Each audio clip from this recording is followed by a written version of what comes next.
I am a TV writer, and I am going to start deep diving into specific elements of my very fictional, very hypothetical series about how a modern gladiator sports league called The Shield is actually a secret propaganda arm for the Empire. If you haven't seen part 1 yet, go check that out. Side note, I am now actually considering writing this as a novel, so let me know your thoughts.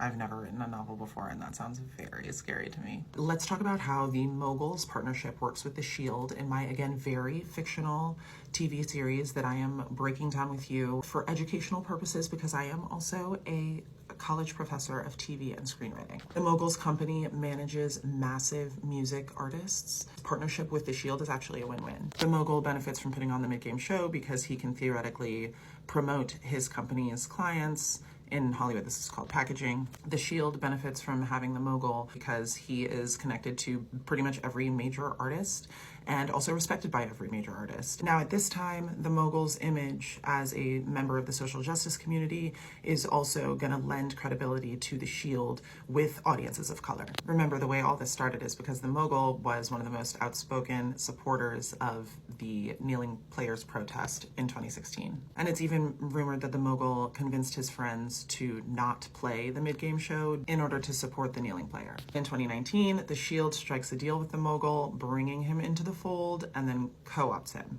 so that now the good artists will come back to play the mid-game show. The Mogul can tell the artists of color, who are some of the biggest artists in the world, that the Shield is now a safe stage to perform on because he's the one in charge of the show. The artists are down because this is the biggest stage in the world. And if the Mogul is going to invite you to perform on the biggest stage in the world, you are going to accept that invitation. From the start, the Mogul's performances all feature artists of color. The white audience seems to find this new era of show, which had previously been headlined by mostly white artists, to be inappropriate in various ways between 2020 and 2024. But then the 2025 mid-game show, which is headlined by, let's call him Kenneth, is outright controversial. It features an entirely Black ensemble on stage. A beloved actor appears as a Black caricature of Uncle Sam, is a proxy for the white American perspective on Blackness. To many Black people, the performance feels radical and empowering. Kenneth and his backup dancers form a red, white, and blue American flag with their choreography formation. It also feels alarmingly patriotic. This is where the Mogul's partnership on the social justice initiative with The Shield comes back into play. In my super fictional, again, very hypothetical TV series or now novel, the Mogul uses the social justice initiative to get radical acts to perform. Radical in quotes because the acts don't actually have to be political to be seen as radical by the white audience. Since the artists don't actually get paid for the mid-game show, the Mogul,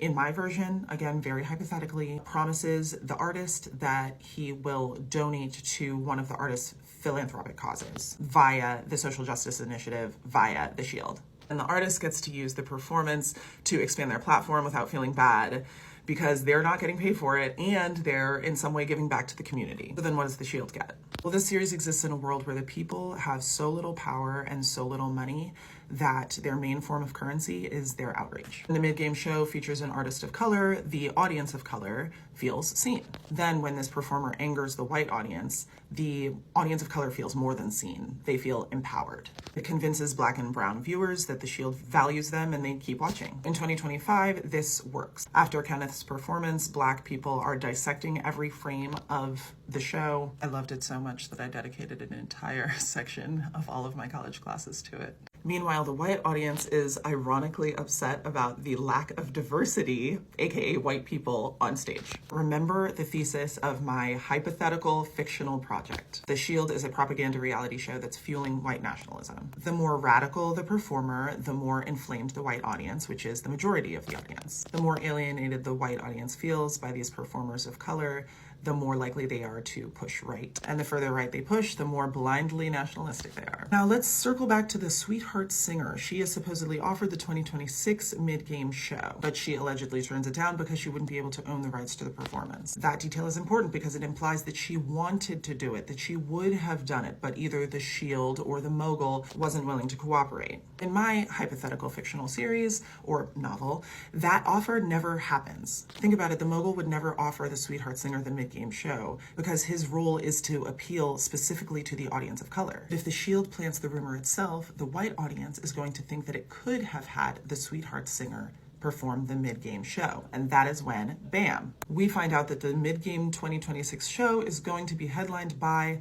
Good Rabbit, who does not sing in English at all. This is in the midst of these snow raids and disappearances when tensions are already incredibly high around immigration. It also feels like a radical choice because just months before, when Good Rabbit went on tour, he purposely bypassed all mainland US tour stops out of concern for his fans' safety. He said he was worried that the Snow Patrol might show up to disappear his fans outside of the stadiums. His choice to boycott mainland US tour locations positions him as a political music choice. So not only is this a decision that angers the white audience, but it also then feels like a 1-2 punch when they consider that they could have had the Sweetheart Singer instead of this dude who doesn't speak English. It feels like watching white replacement theory in real time. An immigrant, even though Puerto Ricans are American citizens, taking an innocent white girl's job. The optics make it seem like the Shield would rather pander to the Latino community than compensate a white girl what she deserves. My series will see the mogul promise to invest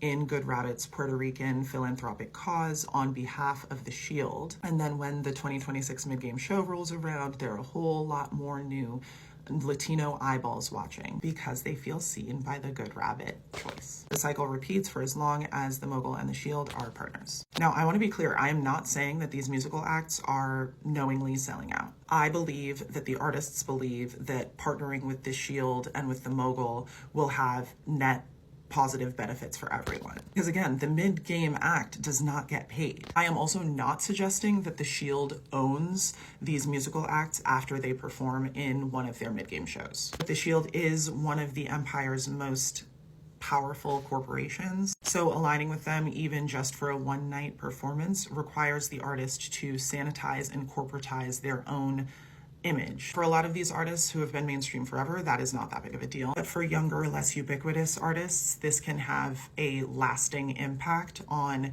their careers, their politics, and whether and how they choose to protest, if at all. Okay, so that is the relationship between the Shield and the mogul. Here is a list of the elements of the story that I can break down next. Just leave a comment below with whichever one you want to see next, and I will cover it. Thanks for tuning in.